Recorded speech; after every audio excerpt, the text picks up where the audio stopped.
Rédaction en ligne. L'ancienne otage américaine des talibans Caitlin Boyle a raconté, lors de sa première interview télévisée, à la chaîne américaine ABC, avoir été violée en captivité devant ses enfants.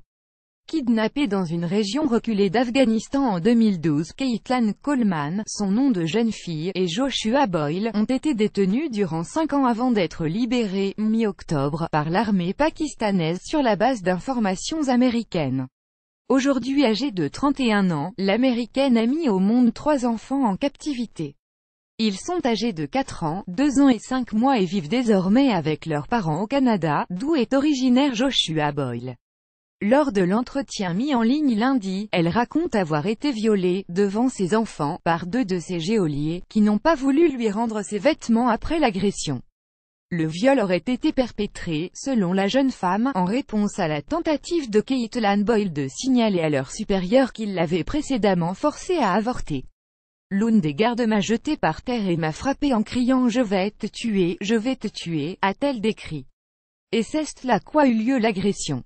Ils étaient 2 et il y en avait un 3e devant la porte. Mi-octobre, le porte-parole des talibans a assuré que ces accusations de viol et d'avortement forcé étaient sans fondement, évoquant une fausse couche.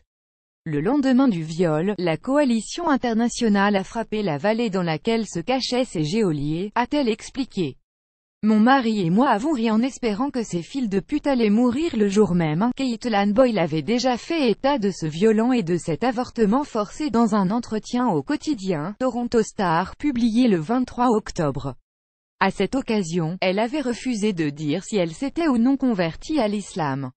Elle porte le voile. Pour l'interview filmée par ABC, Joshua Boyle a également expliqué que les talibans avaient brisé un os du visage de Caitlin en la frappant. Les talibans s'en sont également pris à Joshua Boyle, le frappant à plusieurs reprises, notamment parce qu'il avait refusé de rejoindre leur rang, comme il lui avait proposé, a-t-il affirmé lors de l'interview à ABC. Selon l'ancien otage, l'aîné des enfants du couple, Najashi Jona, aurait également été battu en plusieurs occasions, certains des geôliers ne supportant pas les enfants. Caitlin Boyle a dit espérer que ses enfants n'auraient plus à connaître la peur au cours de leur vie, qu'ils pourront se remettre de cela. J'espère qu'ils trouveront assez de joie et de bonheur pour compenser.